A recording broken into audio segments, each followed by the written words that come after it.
नमस्कार और स्वागत है आज की इस खास चर्चा में। नमस्कार। आज हम डेविड एप्स्टीन की किताब रेंज व्यापक दृष्टिकोण से सफलता पर थोड़ी गहराई से बात करने वाले हैं। हमारे पास इसके कुछ अंश और सारांश है। हाँ, और कोशिश ये रहेगी कि हम समझे कि भाई आज की दुनिया में क्या सच में किसी एक चीज का स्पेशलिस्ट बनना ही बेस्ट है, या फिर जैसे ये किताब बताती है, अलग अलग फील्ड्स का थोड़ा थोड़ा ज्ञान, मतलब एक वाइड रेंज रखना, वो ज्यादा फायदेमंद है। सही कहा। यही है आज की बातचीत का बड़ा सवाल। देखते हैं कि ये व्यापकता या रेंज कैसे मदद कर सकती है। बिल्कुल। अच्छा, आपने कभी सोचा है, मतलब हम सब ने देखा होगा कि कुछ लोग होते हैं जो कई अलग अलग चीजें ट्राई करते हैं और फिर भी कामयाब हो जाते हैं। हाँ, और कुछ ऐसे भी होते हैं जो बस एक ही चीज पर टिके रहते हैं, हाँ, और वो भी सफल होते हैं। एग्जैक्टली। तो ये किताब इसी कंफ्यूजन को थोड़ा सुलझाने की कोशिश करती है। चलिए शुरू करते हैं इसके बिल्कुल बेसिक आइडिया से। ये रेंज है क्या असल में? देखिए, किताब का जो सेंट्रल आइडिया है वो ये है कि पारंपरिक सोच तो यही कहती है कि जल्दी स्पेशलाइज करो।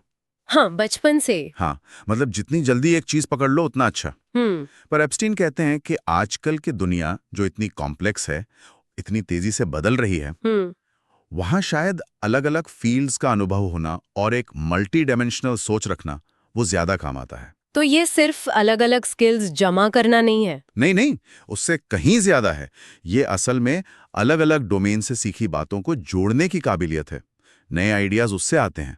अच्छा। प्रॉब्लम को आप अलग एंगल से देख पाते हैं, और फिर फैसले भी बेहतर होते हैं, ज्यादा फ्लेक्सिबल होते हैं आप। तो ये जो पुरानी बहस है, स्पेशलिस्ट बने या जनरलिस्ट, हाँ हाँ, ये किताब उसे एक नया मोड़ दे रही है। पहले तो यही मानते थे ना, खासकर स्पोर्ट्स या म्यूजिक में, कि भाई बचपन से शुरू करो, 10,000 घंटे लगाओ। बिल्कुल, वो 10,000 घंटे वाले नियम बहुत पॉपुलर हुआ। लेकिन एप्स्टीन इसमें एक नुक्ता जोड़ते हैं। वो कहते हैं ये नियम उन माहौल में ज्यादा सही बैठता है जिन्हें वो काइंड लर्निंग एनवायरनमेंट कहते हैं। काइंड मतलब दयालु? हाँ, मतलब जहां नियम साफ हों, स्थिर हों, फीडबैक तुरंत मिले, जैसे शतरंज में या गोल्फ में। अच्छा, समझी। लेकिन आज की दुनिया की ज्यादातर बड़ी चुनौतियां या करियर पाथ्स जो हैं, वो विकेड लर्निंग एनवायरनमेंट्स में आते हैं। विकेड, दुष्ट माहौल, ये थोड़ा अजीब नहीं सुनने में। हाँ, सुनने में है।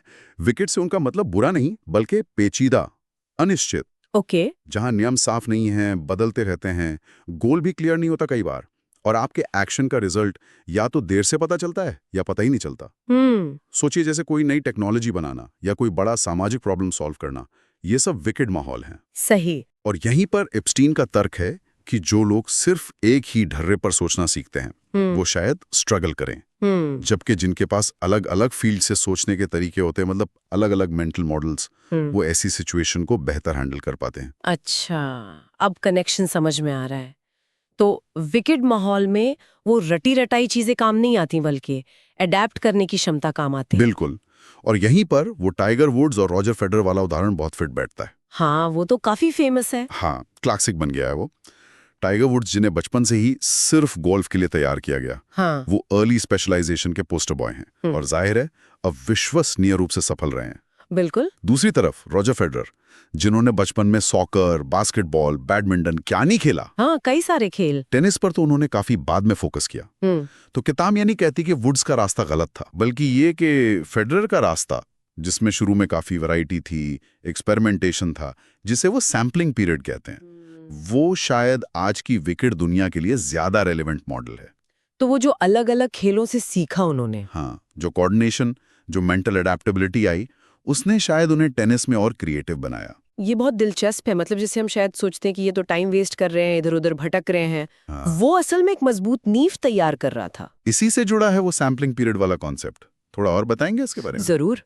ये सैम्पलिंग पीरियड वो फेज है, खासकर करियर या जिंदगी की शुरुआत में, जब आप अलग अलग चीजें ट्राई करते हैं, अलग फील्ड्स, इंटरेस्ट, एक्टिविटीज। मकसद ये नहीं होता कि फौरन किसी चीज में मास्टर बन जाना है, बल्कि ये देखना कि मेरे लिए क्या सही है, मेरा नेचुरल टैलेंट किधर है, दुनिया चलती कैसे है। अच्छा। इस दौरान जो सीखते हैं वो शायद तुरंत काम ना आए, पर आगे के लिए एक तरह का खजाना बन जाता है, एक्सपीरियंस का, नॉलेज का। और इसके फायदे क्या हैं? मतलब सिर्फ ये जानना कि मुझे क्या पसंद है, या कुछ और भी? नहीं नहीं, और भी हैं।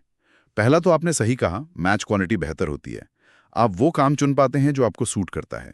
लॉन्ग टर्म में सेटिस्फैक्शन और सक्सेस के चांस बढ़ जाते हैं। दूसरा, जैसे फेडरर वाले केस में देखा, आप अलग अलग डोमेन से सोचने के तरीके सीखते हैं। हाँ। आप ये सीखते हैं कि एक जगह का प्रिंसिपल दूसरी जगह कैसे लग सकता है। इसे एप्स्टीन फार ट्रांसफर कहते हैं। फार ट्रांसफर। हाँ, मतलब एक कॉन्टेक्स्ट में सीखी चीज को बिल्कुल अलग कॉन्टेक्स्ट में यूज कर पाना। ये क्रिएटिविटी और इनोवेशन का बहुत बड़ा सोर्स है। तो मतलब अगर किसी ने मान लीजिए इंजीनियरिंग की पढ़ाई की, हाँ, फिर कुछ साल सेल्स में काम किया, ठीक है, और फिर मान लीजिए कहानी लिखना शुरू किया, तो वो शायद उन तीनों नजरियों को मिलाकर कुछ ऐसा सोच पाएगी जो सिर्फ एक इंजीनियर या सिर्फ एक सेल्स पर्सन न सोच पाता। बिल्कुल यही पॉइंट है। यही है रेंज की पावर। आपके पास एक मेंटल टूल किट बन जाता है अलग अलग मॉडल्स का। अच्छा। जब कोई नई या मुश्किल प्रॉब्लम आती है तो आपके पास उसे देखने के कई लेंस होते हैं। एक नैरो स्पेशलिस्ट के पास शायद एक बहुत पावरफुल लेंस हो, पर वो होता एक ही तरह का है। इससे कभी कभी वो क्या कहते हैं, कॉग्निटिव एंट्रेंचमेंट का खतरा रहता है। मतलब आप अपने फील्ड के तरीकों में इतने फंस जाते हैं कि नया कुछ सोच ही नहीं पाते। हाँ, ये बात तो है। अक्सर हम देखते हैं कि किसी फील्ड में कोई बड़ा ब्रेक थ्रू कोई बाहरी आदमी ले आता है। सही कहा। किताब में ऐसे कई उदाहरण हैं जहां अलग बैकग्राउंड के लोगों की टीम ने या फिर एक ही इंसान ने, जिसके पास कई तरह का ज्ञान था, ऐसी प्रॉब्लम सॉल्व की जो स्पेशलिस्ट नहीं कर पा रहे थे। और एक और बात, ये डाइवर्स एक्सपीरियंस आपको ज्यादा अडेप्टेबल बनाता है। लचीला। हाँ, जब दुनिया बदलती है, टेक्नोलॉजी बदलती है, जॉब्स बदलते हैं, तो जो लोग नई चीजें सीखने और अलग रोल में फिट होने में माहिर होते हैं, वो ज्यादा सेफ रहते हैं। ये तो आज के जमाने में सबसे जरूरी स्किल्स में से एक है शायद। बिल्कुल। लेकिन यहाँ एक सवाल है, क्या इसका मतलब ये हुआ कि स्पेशलाइजेशन की कोई वैल्यू ही नहीं है, या फिर वो कब करनी चाहिए? किताब क्या कहती है इस पर? बहुत जरूरी सवाल है ये। और किताब स्पेशलाइजेशन को खारिज नहीं करती, बिल्कुल नहीं। अच्छा। वो बस उसके टाइमिंग और तरीके पर सवाल उठाती है। आर्ग्यूमेंट ये नहीं कि स्पेशलाइजेशन बुरा है, बल्कि ये कि कई फील्ड्स में, खासकर वो विकेट वाले माहौल में, हाँ, शायद पहले एक मजबूत चौड़ी नींव बनाना और फिर धीरे धीरे स्पेशलाइजेशन की तरफ बढ़ना ज्यादा असरदार स्ट्रैटेजी हो सकती है। बहुत जल्दी और बहुत नैरो स्पेशलाइजेशन आपको शुरू में तेजी तो दे सकता है, पर लॉन्ग रन में आपको लिमिट भी कर सकता है। तो स्पेशलाइजेशन जरूरी है, पर शायद सैम्पलिंग पीरियड के बाद आए तो बेहतर। हाँ, जब आपको पता हो कि आप सही चीज में स्पेशलाइज कर रहे हैं और आपके पास प्रॉब्लम को देखने का एक ब्रॉड पर्सपेक्टिव भी हो। समझ गई। तो ये एक बैलेंस की बात है, पहले चौड़ाई फिर गहराई। अच्छा, अब जरा किताब के बारे में बात करते हैं। मतलब उसे पढ़ना कैसा है, क्या अच्छा है क्या नहीं। जो हमारे पास जानकारी है उसके हिसाब से इसकी भाषा काफी आसान है। हाँ, ये एक बड़ा प्लस पॉइंट है। एप्स्टीन मुश्किल आइडियाज को भी काफी सरल तरीके से समझाते हैं, बिना ज्यादा जार्गन यूज किए। और जो सबसे असरदार चीज है वो है रियल लाइफ एग्जाम्पल्स का इस्तेमाल।